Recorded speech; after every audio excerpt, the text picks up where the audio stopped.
शिवाय नमस्तुभ्यम। हर हर महादेव। गुरुजी पटी मिश्रा जी की शिव महाप्राण कथा शुरू हो गई है, जो कि 25 फरवरी से 2 मास तक चलने वाली है।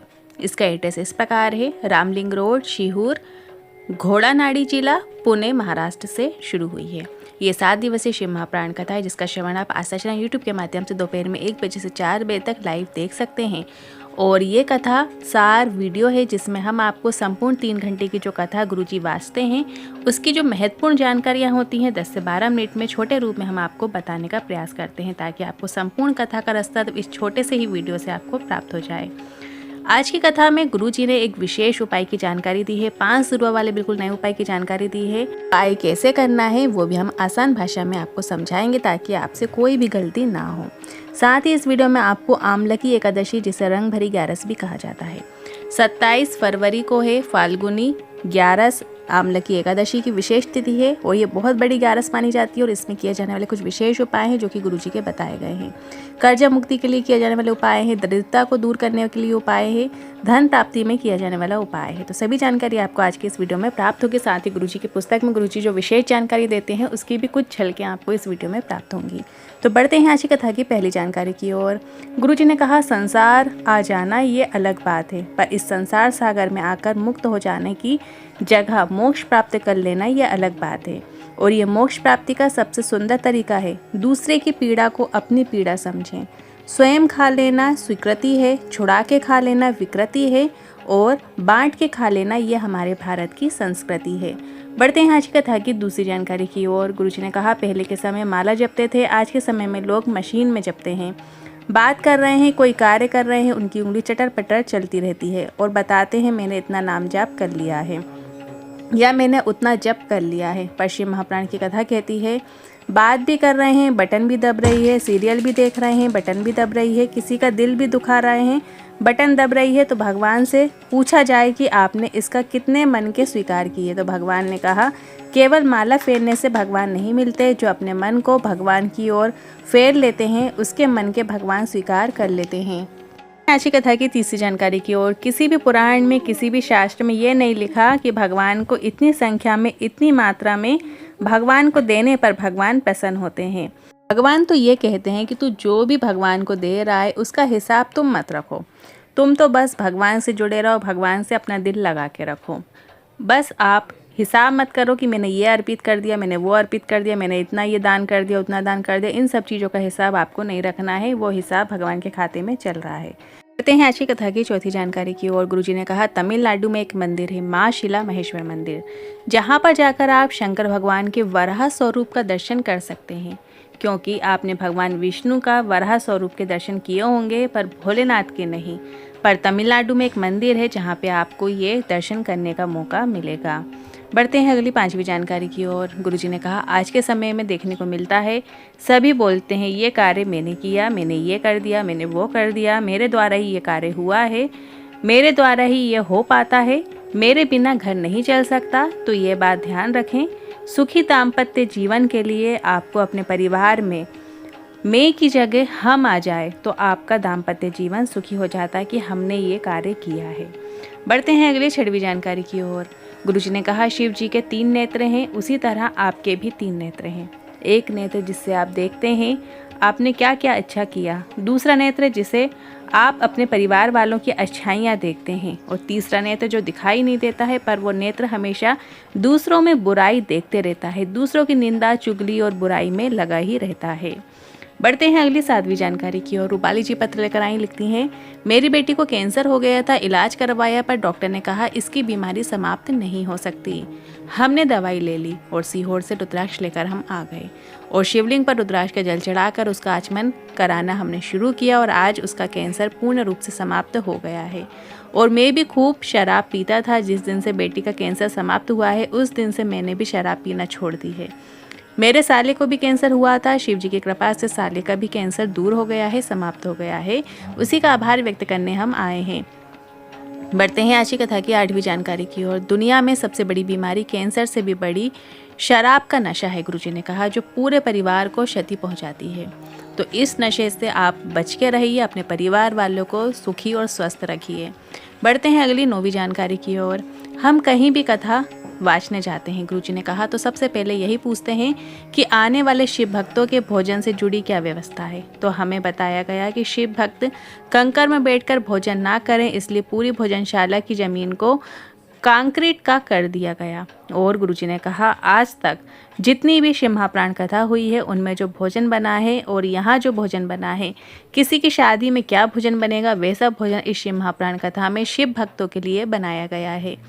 बढ़ते हैं अगली 10वीं जानकारी की ओर। आपको एक बात बताना चाहेंगे, अगर थायराइड जैसी बीमारी है, अगर हाथ पांव कांपते हैं, अगर लीवर किडनी काम करना बंद कर दिया है, अगर कंपन होती है शरीर में, ऐसे यदि कुछ भी है, थायराइड है या हाथ पांव कांपते हैं, लीवर किडनी में कुछ भी समस्या आ गई है, तो आप ये उपाय आज की कथा में गुरुजी का बताया गया ज़रूर करके देखिए। ये उपाय आपको प्रदोष के दिन करना होता है। देखिए, महीने में 2 प्रदोष आती हैं, कृष्ण पक्ष की प्रदोष आती है, शुक्ल पक्ष की प्रदोष आती है। तो किसी भी प्रदोष में आप इस उपाय को कर सकते हैं। इस उपाय को करने के लिए आपको 5 दूर्वा की आवश्यकता होगी। 5 दूर्वा आपको ले लेनी है और एकांतेश्वर महादेव का नाम लेकर भोलेनाथ की शिवलिंग पर 5 दूर्वा आपको अर्पित करनी है। शिवलिंग से 5 दूर्वा को उठा लेना है। जो आपने 5 दूर्वा शिवलिंग के ऊपर अर्पित की है, इसके बाद कुछ क्षण आपको वहाँ पे रखे रहने के बाद, एकांतेश्वर महादेव का स्मरण करने के बाद 5 दूर्वा को उठाकर माता अशोक सुंदरी के स्थान पे आपको अर्पित कर देना है। माता अशोक सुंदरी के स्थान पे 5 दूर्वा अर्पित कर दें। वहाँ पे से फिर आपको अशोक सुंदरी माता के स्थान से भी उठा लेना है और फिर 5 दूर्वा को उठाकर आपको जहाँ नंदी भगवान विराजमान है, जहाँ नंदी महाराज बैठे हुए हैं, वहाँ पर उनके उठे हुए चरण के पास आपको अर्पित कर देना है, या उनके ऊपर आप अर्पित कर सकते हैं। और नंदी भगवान के पास से भी फिर आपको उस दूर्वा को 5 को प्राप्त कर प्रदोष के दिन रात्रि के पहले उस दूर्वा को आपको खाना शुरू कर देना है। डॉक्टर की दवाई के साथ साथ आप ये सरल उपाय ज़रूर करें, आपको लाभ देखने को मिलेगा। मतलब प्रदोष के दिन आपको सुबह के समय आपको ये उपाय करना है और सुबह के समय ही आपको, मतलब दिन भर में, शाम रात्रि ना हो उसके पहले आपको 5 दूर्वा, किसी भी समय में आप अलग अलग समय में एक दूर्वा का आचमन कर सकते हैं या एक साथ करना चाहें तो कर सकते हैं। इस तरीके से आपको 5 दूर्वा प्रदोष मतलब रात्रि के पहले आपको वो दूर्वा को खा लेना है, आचमन कर लेना है। इस उपाय को करते समय आपको एकांतेश्वर महादेव का नाम का स्मरण करना होता है।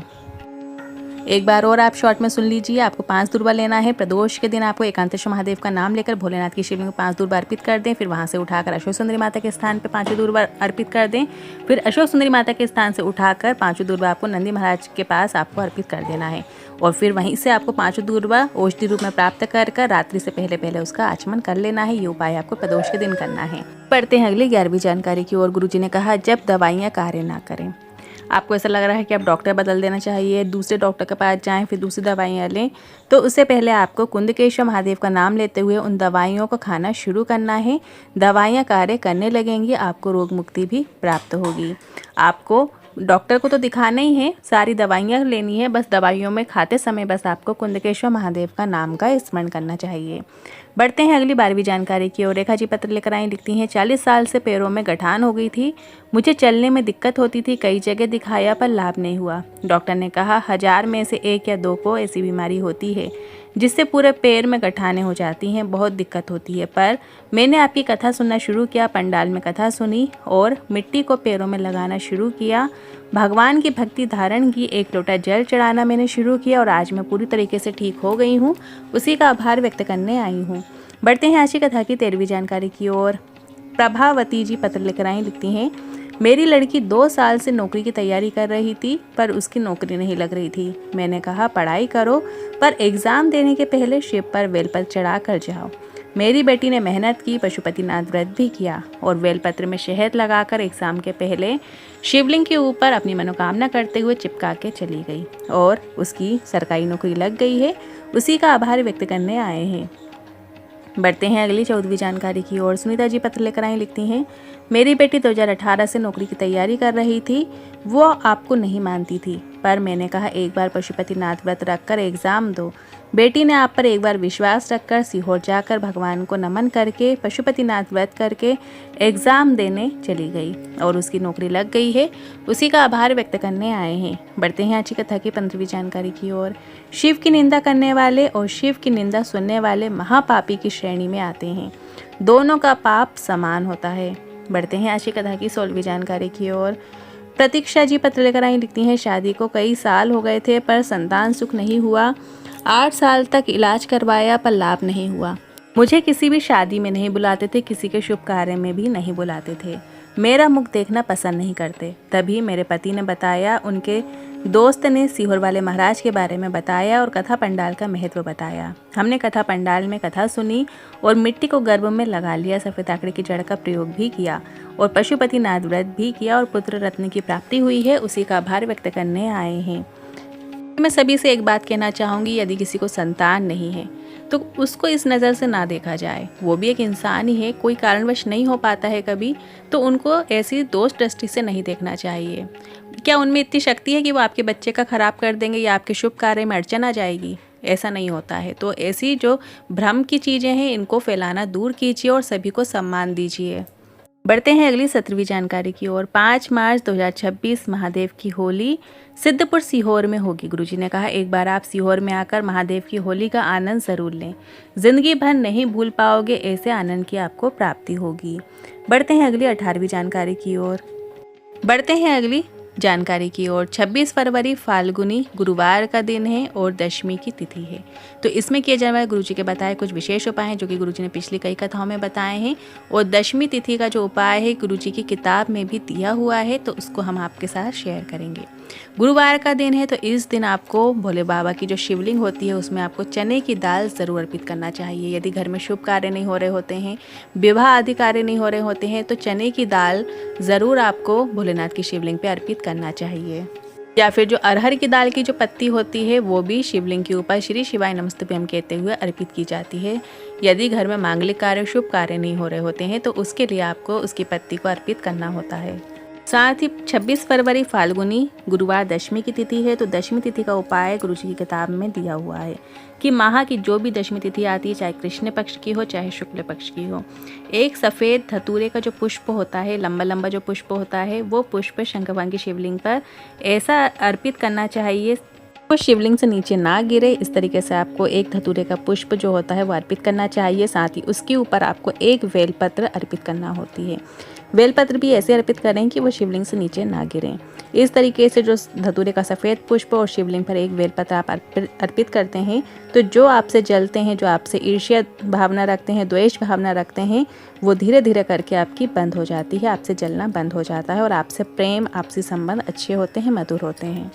ये तो रहे दशमी तिथि के उपाय। अब बढ़ते हैं अगली विशेष जानकारी की ओर। 27 फरवरी को एकादशी की तिथि है। आमला की एकादशी है, रंग भरी 11 से।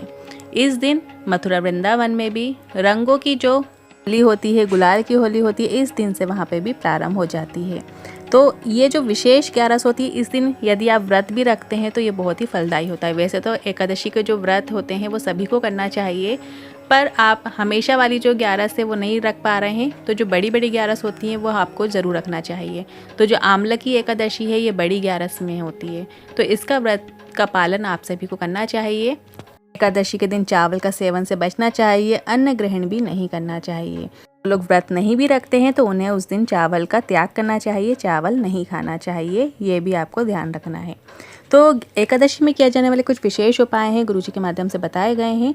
यदि घर में क्लेश रहता है, आपस में झगड़े होते हैं, एक कमाओ सवा खर्चा होता है, जितना भी कमाते हैं सारा खर्च हो जाता है, कुछ भी बचता नहीं है महीने के आखिरी में, तो आपको ये उपाय करना है। आपको एक कलश जल अपने रसोई घर से आपको एक पात्र में जल भर लेना है और भोलेनाथ के मंदिर में जब आप जल चढ़ाने जाएं तो तब आपको 3 बार स्वधा स्वधा स्वधा उच्चारण करना है। स्वधा जो हैं वो पार्वती जी की नानी जी हैं, तो पितरों की देवी हैं ये, तो स्वधा नाम आप जरूर ले। 3 बार स्वधा स्वधा स्वधा करते हुए आपको जल चढ़ाना है, इससे पितृ प्रसन्न होते हैं। या आप ज़्यादा पितृ दोष है तो आप क्या करना है कि जो स्वधा स्त्रोत है, आप गूगल पर सर्च करेंगे तो स्वधा स्त्रोत निकल जाएगा। आप स्वधा स्त्रोत का भी पाठ कर सकते हैं, चाहो तो आप मंदिर में भी कर सकते हैं या अपने ही घर में जहाँ आप रसोई घर में आप पानी का पात्र भर कर रखते हो वहाँ पर भी बैठकर आप स्वधा स्त्रोत का पाठ कर सकते हैं, श्रवण कर सकते हैं। अब बढ़ते हैं अगली विशेष जानकारी को। गुरुजी की जो आगामी कथाएं हैं वो इस प्रकार हैं। ये कथा 2 मार्च को समाप्त हो जाएगी और इसके बाद गुरुजी की जो अगली शिव महापुराण कथा है वो 10 मार्च से 16 मार्च भुसावल महाराष्ट्र में आएगी और फिर 20 मार्च से 26 मार्च जयपुर राजस्थान में रहेगी। एकादशी में किए जाने वाले और भी विशेष उपाय हैं जो कि हम आपको कल के वीडियो में बताएंगे, क्योंकि परसों है एकादशी, 27 फरवरी को है आमलकी एकादशी, तो उसमें किए जाने वाले उपाय कुछ हम आपको कल के वीडियो में ज़रूर शेयर करेंगे। साथ ही गुरुजी की किताब में जो उपाय दिए गए हैं एकादशी से जुड़े वो भी हम आपके साथ शेयर करेंगे। आज की वीडियो में बस इतना ही। आज की वीडियो आपको कैसी लगी कमेंट के जरिए जरूर बताइएगा। वीडियो थोड़ा भी उपयोगी लगा हो तो वीडियो को लाइक करके कमेंट बॉक्स में हर हर महादेव जरूर टाइप कीजिएगा।